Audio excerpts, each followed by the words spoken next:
All right, so we're going to talk today about a very, very interesting and important subject, I think, which is different ideas of how you see emptiness, or sometimes called the six flavors of emptiness, and why it's so important.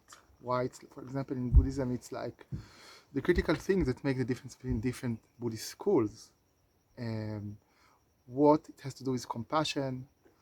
How can it actually what impact or what philosophical statement that it has for other spiritualities, and maybe a little bit of how can it use in meditation, because actually the main point, the ultimate point of emptiness, or the idea of emptiness, is for meditation, basically breaking conceptual thought. But maybe we start with the beginning. So the beginning is that there are um, different ideas about emptiness. It started even from the time of the Buddha life. And in the beginning, it was basically understood what's called in the Sutra and the Abhidharma schools as impermanence. We all heard about impermanence. Everything is changing, right? And actually, impermanence is something that is very, very common to a lot of thoughts. A lot of spiritual thinking has to do with this impermanence, understanding death, even in Christianity, memento mori, remember death, and all of this. It's like a big thing in almost any religion, because the point of religion, or even spirituality in general, is basically not living as an automatic thing, because our ego wants to make us believe that we're going to live forever, and then you can always delay whatever change you want to do for tomorrow, or whatever change or whatever different approach to life you can delay to tomorrow. And almost any spiritual path will start by life is very precious. Any moment here is precious. Any thing we do here has a meaning. Even gladiator or whatever you do in life echo in eternity. So better see what you're going to do in life, because actually death is the kind of bring the call for eternity, the call for the deathless in a way. And for this you have to work. For this you have to do things in the world, and this is basically what impermanence is. And everybody who went into, for example, Gwenka retreat, there is the story of Gwenka about the ring, the father who gave two rings to his sons. One is a golden, really precious ring, and the other is just normal, I don't know, maybe wooden ring, but it has impermanence writing on it. And the sons say, why he gave me this ring and not also golden ring? I think impermanence is very important. You start thinking about impermanence, and that make actually setting free in the end. And impermanence is basically the first level of understanding, or the first flavor of emptiness. And in almost any spiritual practice, they say it appears, and it's not actually unique for Buddhism as well. But then there is this idea which is very special, that's already make set apart Buddhism as an idea than a lot of other practices, which is emptiness is more called an-atman, or non-self. An-atman, or non-self, mean that if you really explore what we call the I, you will not find something which is constant, stable, permanent there. And beyond that, that's whatever you find there, you don't control and doesn't belong to you. What does it mean you don't control? Let's think about people used to get angry on something, say, I'm angry, which is like my anger. But actually, we really analyze it. We see it was never their anger. The anger came because of conditions. There was a condition, somebody stepped on the toe, it was hot, and before that they saw a really bad episode of Rick and Morty, I don't know. And that's create conditions, and then when that person came and stepped on the toe, they are angry on that person. But that anger was just coming out of condition. It will stay as much as it will stay. At a certain point, it will just leave out, because the conditions that support it will be gone. Nobody can hold, doesn't matter what emotion, for example, for long, or thought for long, or even the body for long. If you say I'm and my body, the body changes also all the time. Everything is changing, and nothing belongs to you, because it's all based on on conditions.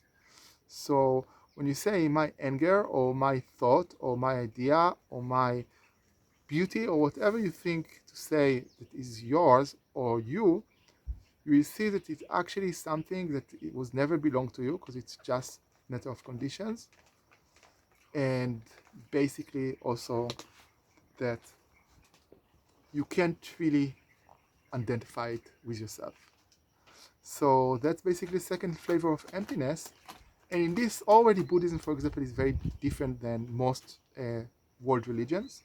Because a lot of world religions, including Hinduism, they talk about the Atman. No, there is something which is always permanent in you, which is the soul usually called, or the Atman, the individual soul, or in Judaism, Neshama. You have this idea of Neshama, the soul as well. And that something is outside of you, but it's somehow your core, your essence. Sometimes, again, it can be outside, something inside, sometimes it's a seat of consciousness, or the Atman is somewhere inside. And that looked like a big contradiction, for example, between Buddhism and Hinduism in this aspect.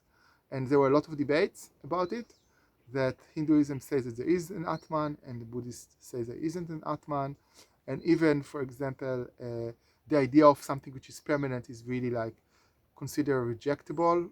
Like the Om, for example, the Hindu think about the Om as the unstruck sound of the heart. That's Anahata chakra. That means the word Anahata, the heart chakra, means the unstruck sound, the sound that is a permanent sound. So even the universe has something which is unchanging, and obviously that part of the universe, of this unchanging thing of the universe, or called Brahman, has a drop inside of us, which is called the Atman.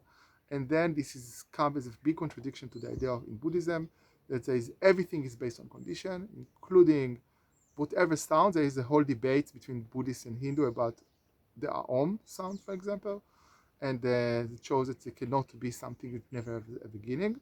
Very deep philosophical argument, and it seems to be a big contradiction. But actually, when you go on the practical meditation practices that, let's say, Advaitic student takes and some Buddhist schools take, especially Yogacara, you see that actually they sometimes mean something very similar but having different terminology, because this Atman that they talk about is not necessarily a part of the personality or even something that you can call as substantial, but it's actually this like pure observer, for example, that is always present, or the all the knower, if you want, or there's something which is even bar before the knower comes, the pure awareness in which the knower and the known is manifesting, or something like that.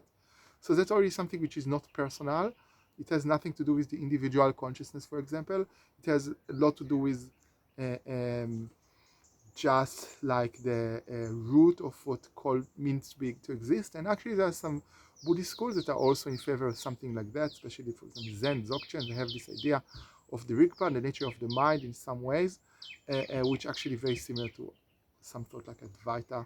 And even Judaism has ideas that are similar to it. So actually, this contradiction here is not so big when you really go to analyze what really deeply they mean. But it's still there. So you do not control, that's very clear, because if everything is just about conditions, the conditions change when they change, and they come when they come. And even when I think, oh, when I have I have the condition of ache in my leg when I do meditation, pain in my leg, and I can move the leg, for example, that's also something it seems like you can control, but you can't really control. You have to have the thought come. When does the thought, I will change the leg come, for example? Or for example, you can say, and some people in some situation cannot change the leg, like your leg is paralyzed now, and you cannot move it. So actually, having control is also a condition that can come and go. Having a choice, I can choose things, so I am controlling.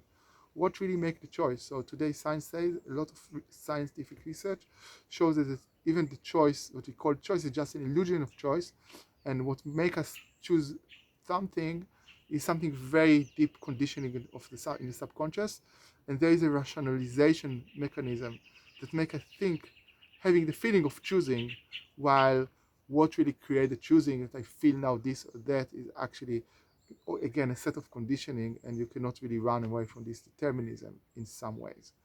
And there are many ways of looking at it. Just give it as an idea. And you can ask, why would you want to have this idea of non-self, or I cannot control and nothing belongs to me? I mean, my inner world doesn't belong to me. Why would I want that? It's really disempowering, for example. It can be very depressing. It means I cannot do anything in life. So actually, I will answer about it a bit later, but I will only say that as we see that actually a lot of the suffering in life come from identification and feeling of control. For example, all the idea of blame. I feel I feel guilty about something if I really think I could control it. I lost all my money. I really hate myself. Why did I do this mistake?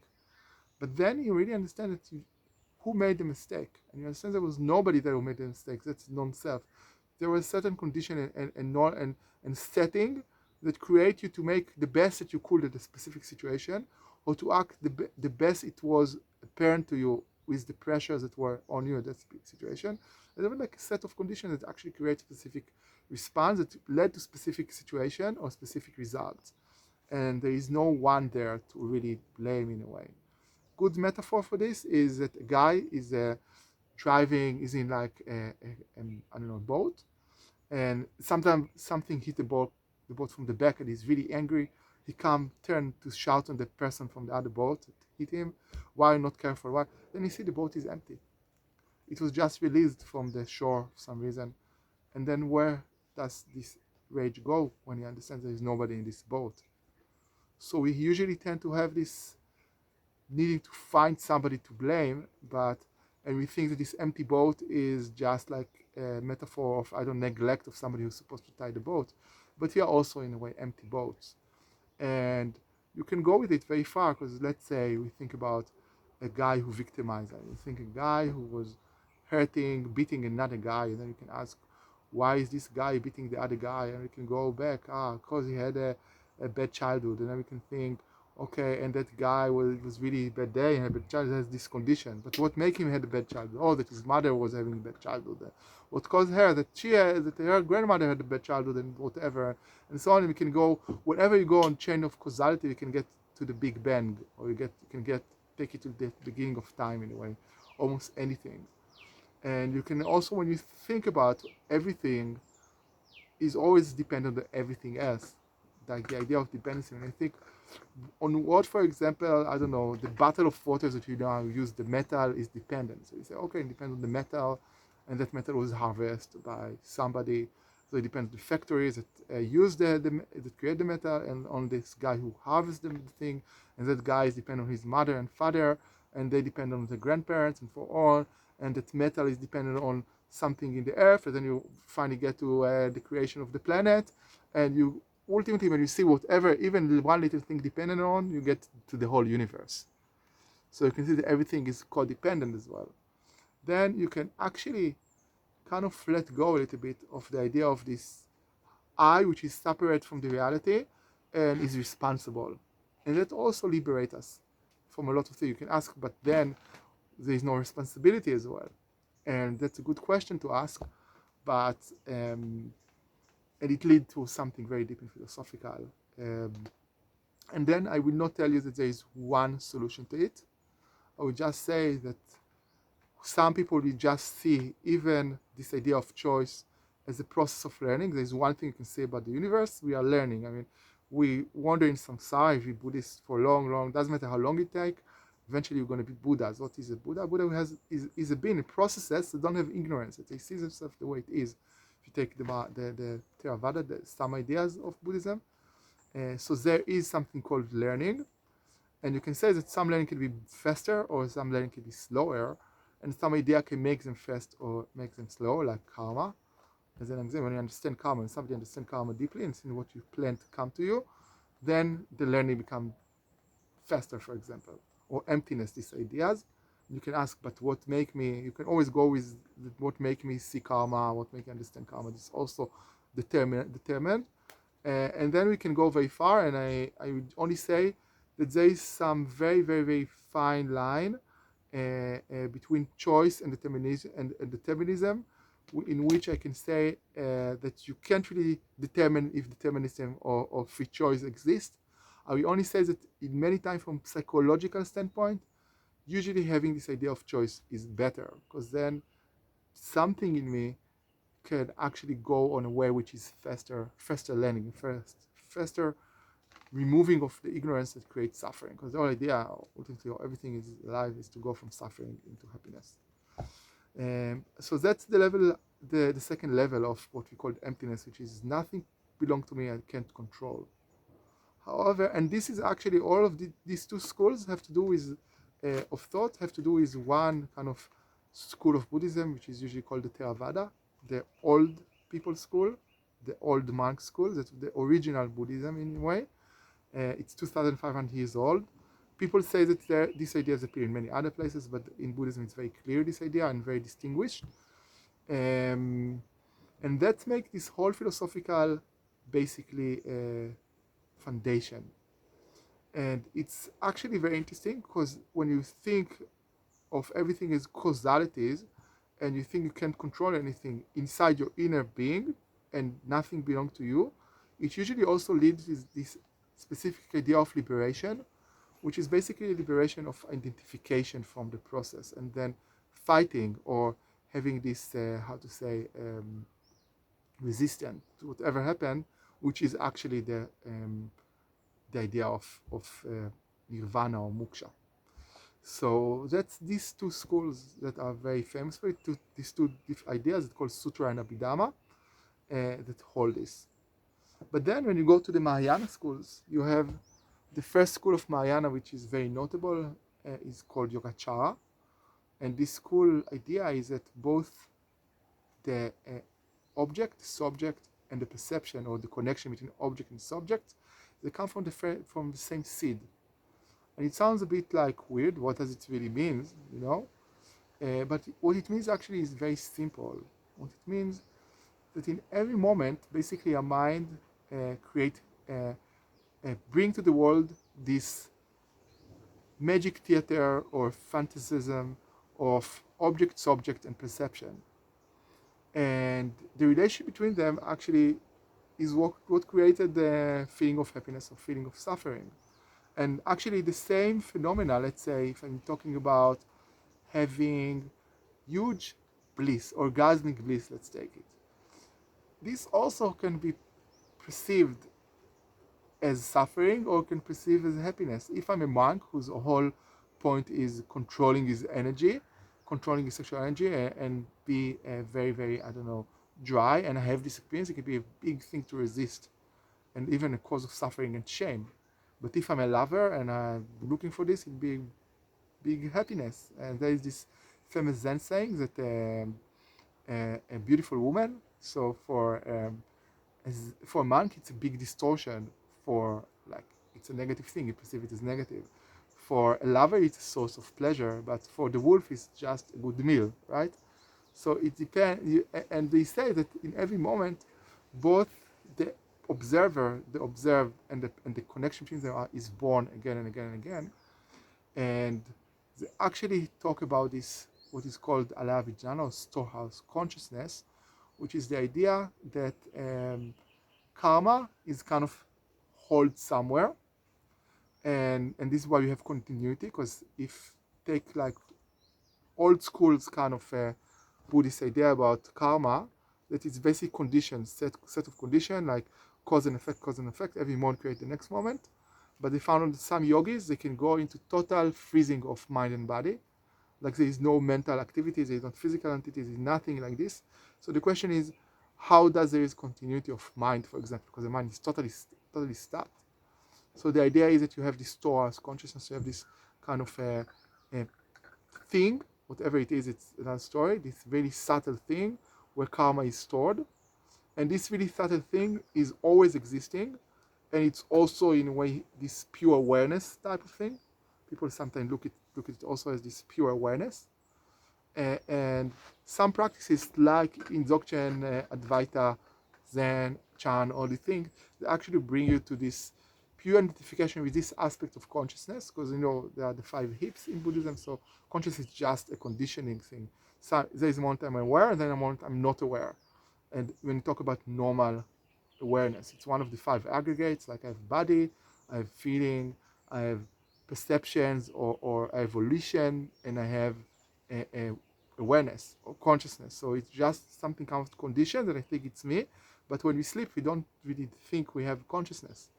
Or when, we are blackout, or maybe when distorted, or sometimes there is lapse of consciousness, so it's just something based on conditioning, right? That's how some school look at it.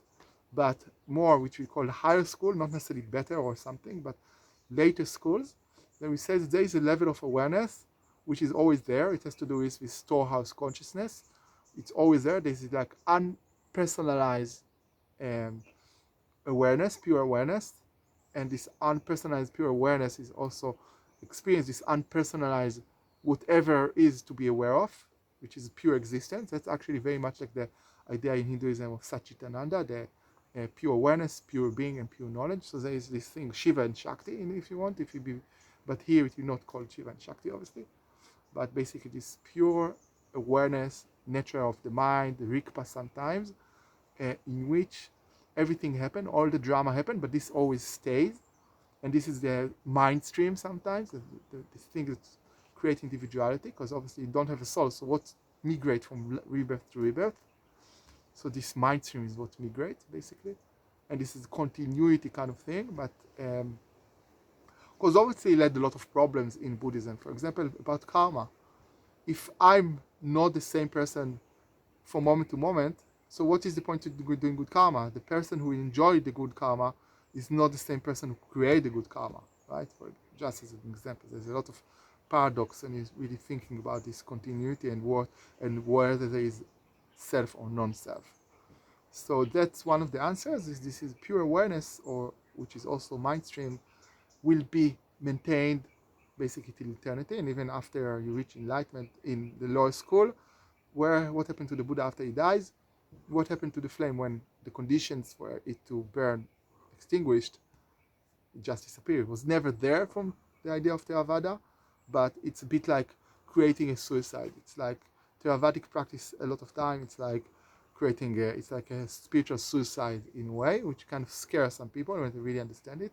But the whole point is eventually it's like to become nothing, basically. Obviously, when you have clear or very strong what's called renunciation and understand that everything in conditional lead to suffering, so you think this is actually the best choice. But a lot of people will go that way. That's mostly the sutra. The Abhidharma people, we think there is something that the mind run, but it's very natural mind that run forever. But that's again going to these philosophical things. But in Mahayana, the idea of in Mahayana is that actually you don't want to go to this nirvana in the sense of just disappearing, just extinguishing, but and this usually in the old school called nirodha, also this extinguishing, but actually, and I will get in a second what makes the whole difference that create the Mahayana. That's actually a very, very subtle difference in understanding of emptiness. That's all what create the biggest school of Buddhism, which has, I don't know, 500 million people, compared to the Theravada school, which has, I don't know, a few tens of millions of people, maybe 100 million people, I don't know, but not so many. There was a very fine point in this debate about emptiness that created a whole different. And actually the break point in understanding on spirituality, even in world spirituality. I can show that the same thing appeared just the same time in the West when Mahayana Buddhism appeared. It was where Christianity appeared, more or less, actually, which have very similar views if you compare it to the old Judaism. That's a very interesting way in how things manifest in this collective subconscious of humanity. But the idea is that it's not just the idea that leads when you understand it, that it's not that emptiness is not just about I cannot control and I'm just a set of conditioning, is actually that everything can be everything, that nothing have inherent essence, which means that everything can be everything. So actually, if everything can be everything, also samsara, which is the change of suffering, can become into nirvana. Also, not control can become into control. Also, the inherent thing of all things, as the Buddha say, which is dukkha, suffering, it can be turned into happiness, into dukkha. From dukkha to sukha, can turn into sukha. That was a big mind-shattering thing. And actually, when you go to Mahayana idea, they actually, some of them pray, may I not fall into samsara, but may I not fall into small nirvana. I want to go into big nirvana, because big nirvana is not just disappearing or just become an empty mind stream. In that never mind stream, they never have any suffering, but basically never have anything basically beside the basic And here we go. What is the basic thing? When there is no, the mindset doesn't have content, which means it's just one mindset after the other. It can reveal that the nature of the mind is happy. The alive jnana has some bliss into it. There is this relief of suffering. It's sometimes when somebody hold a very hot heavy iron in his hand, and just drop it. So you have this relief. And this is also a form of sukha. So the relief of the arhat, as a person who got rid of all the attachment and desires and mental afflictions, is basically this relief is like the pure state when you don't have all this what is called mind enemies or mental afflictions or attachments or desires and so on or cravings, is actually something which is actually blissful. And the arhat is either stopping his existence, which is kind of blissful apparently, consider as you have no suffering, this is to stop suffering, or it's even blissful because this basic mind stream and doesn't have any things that intrude it, like anything that clouded, the basic sky when there is no clouds on it, it's actually blissful, beautiful, clean, happy. But this is not enough actually for those in the Mahayana that took emptiness beyond that. So what goes beyond? So beyond, there is this idea of emptiness, for example, that has to do with everything is built on parts, not just on causality, not just of conditions, but also depending on parts. For example, they have a problem. The pure empty space, it has no cause. It is just there. It has always been there. The space was always there in this idea. So how can you say that this is part of reality when there is no cause for pure empty space? How can you say it's empty even? So the answer was that this pure empty space, for example, is dependent on his parts. You have upper and lower, left and right. You have all these ideas about it. It is depending on practicals. But also a city. When you look for a city and you say this city is, I don't know, Delhi or Tel Aviv or New York, where is the city? I mean, is it this building or that building? Let's take, I don't know, the Empire State Building from New York. Is it still New York or is it not New York? Let's take also, I don't know, Chrysler Building from New York. Is it still New York or it's not New York? When I take enough parts from something, it becomes something else. Actually, it's lead even to this Greek idea, then let's say I'm taking parts from New York and I put it in another place with the people, with everything. I move whatever in that part. So I move the Chrysler Building, I move the Empire State Building, I move, I don't know, the Albert Carnegie Hall, I move. In what point the other place will become New York and that place will not be New York anymore? Let's say I move half the buildings from New York to another place with all that it has there. So where is New York now? One is exactly half part here and half part here. Which one is New York? But you can talk about yourself. Let's say I remove a finger for somebody. Is it still the same person? 2 fingers, a whole hand. It's a bit sadistic, but I try to get the idea. Let's say I put half the person and compose it in another place. Which part now is John? The first half of John or the second half of John? Also, when I think about John as how he became from the previous moment, which has all these parts and previous. But I can go even to the level if John was just an egg and a semen. So what happened then before? John was the semen or John was the egg? If you go back in causality. So this idea that we are all dependent on part will lead us to the level in which our concept of I can collapse. And it also can reveal to us something very interesting about what is emptiness or what is really reality and the ultimate level, which is basically projection. We have a specific karma, and this karma forces us to project specific thing as I, and specific thing in mine, and specific thing in that. And this projection is based on karma. So what caused me to project a world which has suffering, which has pain, which means I have an I, which always change, which always have issues, which always grow old, which is afraid of certain things, which want to get certain things, feeling missing certain things. It's just projection. But what caused this projection, what forced me to project the thing, by Buddhist idea, is karma. And if I understand that that's all, this whole facet is karma, karmic seed and projection, then it leads to a very different vision of happiness. Because then I can say, if even death is a projection, I just have projection of process of death and then dying and reborn, but it was never really happening. It's all just an illusion. It doesn't mean it doesn't function. Which means a lot of people say, oh, so it's all illusion, so it doesn't function. So why not rob a bank?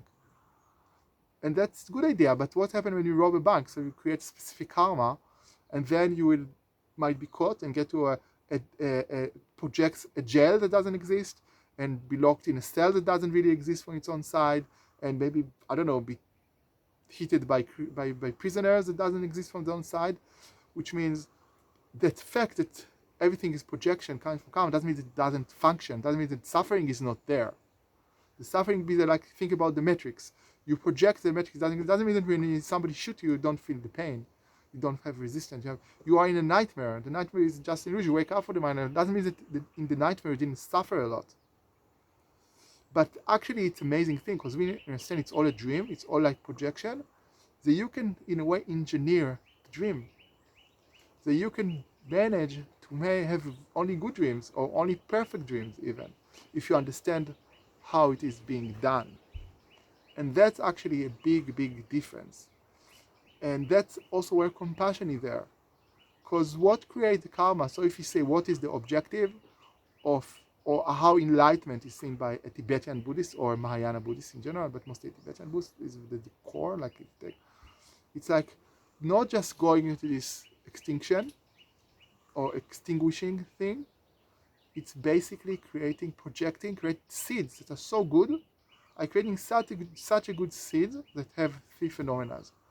They are amazing, like I project the perfect world. It's called perfect Buddha paradise, in which the environment is the best. I'm in the most beautiful place. The people in it are the best. And I'm the best. And I perceive myself as the best. But that's only one element, because they say, you can create really good karma, and they have this idea of 6 rhythms in Buddhism, in samsara. So some people have very shitty karma that make them to be born in a hell, and they imagine themselves suffering, being cut their hands and legs, but it's function, and they feel the suffering. They have beings that have kind of less shitty karma, but still extremely shitty karma, called angry ghost realities. They're always hungry, they're always lacking, they're always kind of obsessive, and again, it's projection. It doesn't really exist from its own side, but it does function as well, like a nightmare. And you have animal karma, which is projection, just a little bit less negative when you are just like an animal, and you can be really have fun, like a cat having a lot of fun in the sun, but you don't have enough cognition to really metacognition to really do spiritual practice, and you can't really control life too much. So you can be like a cattle. You always have this fear to be hunted, or need to hunt all the time. So you kind of really be excited at being an animal. Within it, a lot of range of what you can be. And then there is the karma of being